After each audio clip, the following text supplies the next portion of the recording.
Hey Zacatech Nation, welcome to my review of The Hunger Games, A Ballad of Songbirds and Snakes.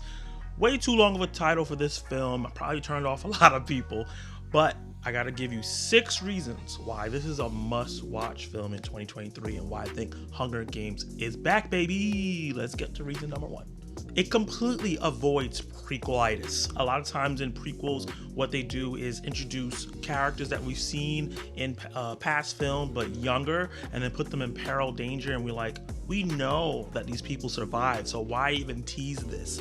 And it takes all the stakes out of the film. But what this film does really well is put everything through the eyes of President Snow, a character we know that's going to live, but doesn't put him in peril, danger throughout the film, really. It's really just showing these new characters that we do not know at all, but also have an important stake in the story, getting you emotionally invested in these characters. Maybe some of the side characters not as much, but enough that you care what's going on once the Hunger Games happen. So this film completely avoids prequelitis, which is so refreshing, because I jumped into this going, wow, I really enjoyed seeing all these new characters and seeing characters I've seen before in different light. So it has that balance of coloring in some of the past for past characters or future characters that we've seen before, while introducing a new set of characters where you can get emotionally invested when they're in danger, unlike Star Wars.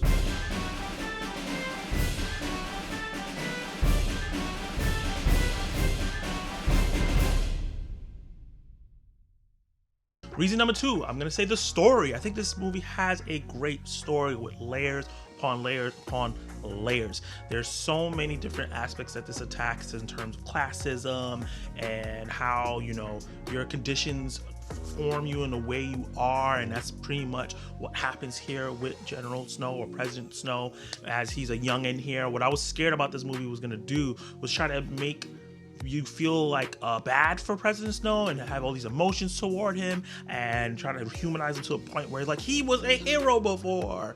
But what the movie does really well is that they do humanize him, and you see where he comes from, and you kind of understand where he comes from, but he's still that President Snow, even though he's not president yet. He's not even in any kind of position to have office, but you see him towing the line, and you see what pushes him to the next side, and see why he's such a piece of crap in the Jennifer Lawrence Hunger Games. The third reason, and I'm just talking about President Snow, is Tom Blyth, who I've never seen before in a film before, but he has a new fan here. He was fantastic as President Snow, or a young President Snow, and he did a really great job of seeing this character that had good intentions, but was always toeing the line of self-preservation and helping others. He did it throughout the film, where you're like, oh my god, he's such a good guy, and then he'll do something like, whoa, that wasn't that great, and he just toed the line up throughout the film, and it really made it very engaging. I think Tom Blyth did a great job of seeing this character you want to root for, but you also see the things that's in him that's bad, and how that starts festering up throughout the film, because the film takes a certain amount of time it goes through. It doesn't set in a day or anything like that.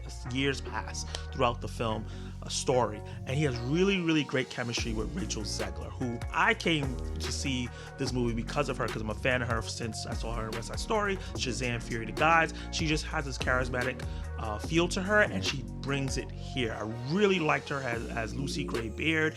I really liked the juxtaposition of her and Jennifer Lawrence's Katniss Everdeen, because Katniss Everdeen was a warrior that was forced to perform, and the movie really focused on her having to perform in the first Hunger Games and how much she didn't want to do it, but when she got in the battlefield, she was very capable. What this movie does, which makes it a little bit more refreshing, is that Lucy Gray Baird is a performer forced to be a warrior, and Rachel Zegler is a performer. She's super charismatic, super fun. She plays the Southern Belle. She sings her ass off, and I did not know she was such a good singer. Obviously, West Side Story, but she really got to really sing really well, and it didn't sound like there was a lot of studio uplifting of the voice. It just sounded so raw and beautiful, and her acting was really good as well. She played a very nice character that was easy to root for. You wanted to see survive, and had emotional layers to her that I think Rachel Zegler knocked it out of the park. Also, the sexual tension between these two, you can cut through with a knife.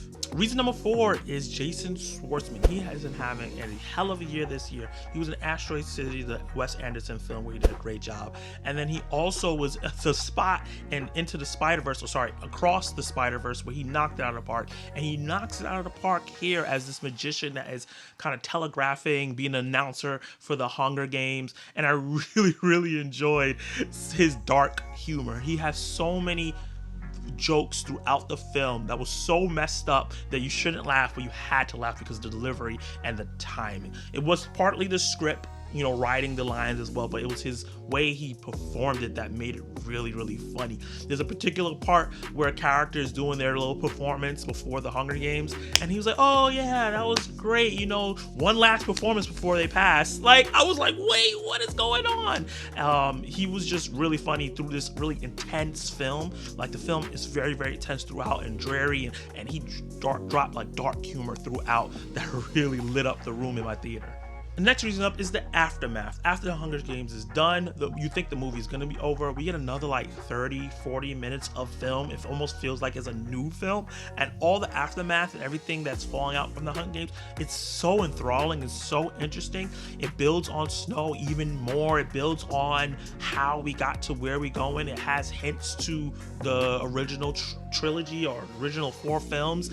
And I really, really enjoyed this part. It's some of the more emotional parts, more detailed, more intimate parts of the film, and I really, really enjoyed seeing Snow's slow rise into the character that we know today. Not fully, but slow rise into the character that we saw in the original Hunger Games.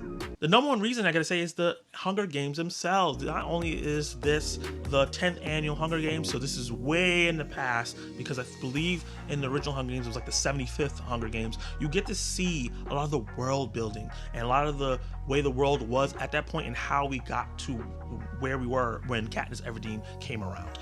There's so many things that we see from the old movies brought up here in baby form, and it's so funny to see them just raw and not fully realized, and to show that the Hunger Games wasn't always like this. The first 9 was just very barbaric and very plain, and it was a different way that they attacked it in this film. Is really cool to see all that. But the actual Hunger Games was exciting, it was thrilling, it was emotional, it was a big 20 to 30, maybe 40-minute chunk of the film, and even during the quieter parts of it, you still had this intense feeling because they used some horror tropes with darkness and people coming out of the darkness and different things that I thought were unique to really keep this intense feeling, especially if you're invested in the characters, because they built up so well to the actual games up to that point. This was some of the best action that I've got to see all year, and I had a really, really fun time. But the movie's not perfect. It's not perfect. What I gotta say is that there's some musical numbers in here because Lucy Gray Baird is a singer and she has to perform to get people to like her and all that stuff. You know how that is in the Hunger Games, so people can send you supplies.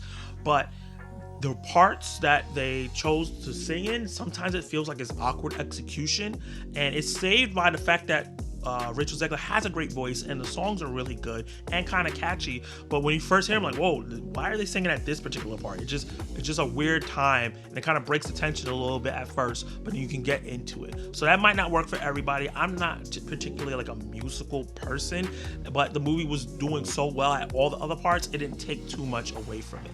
And even though I really, really enjoyed the third act, I do think that it felt a tad bit rushed. It was so much packed in that last 30 to 40 minutes that could have made it this a second movie, that they could have this second part into a trilogy, that there's things that they kind of have to rush over and time skips and things like that I felt like you couldn't hold on to certain moments too much. Even though I enjoyed it a lot, I could see a lot of people feeling a little detached from those moments. So those are my 6 reasons why I think that Hunger Games, The Ballad of Songbirds and Snakes, even though it's such a silly name, is a must watch in 2023. I think the Hunger Games franchise is back and I want more. I thought this movie was great. I thought this movie was phenomenal, incredible, all the great words. I was really, really surprised because I went into it with low expectations and came out blown away.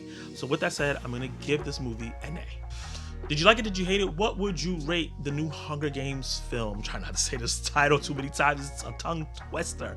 Let me know in the comments down below if you saw the film and what your opinions are. And if you have not seen the film yet, is my 6 reasons going to push you towards checking it out, or are you going to wait to stream it? Let me know. Like the video if you like what you saw. Attack that subscribe button so you can join the Zach Attack Nation, and hit that notification bell so you can be notified of my reviews, reactions, live discussions, and much, much more. You can watch more of my content right now.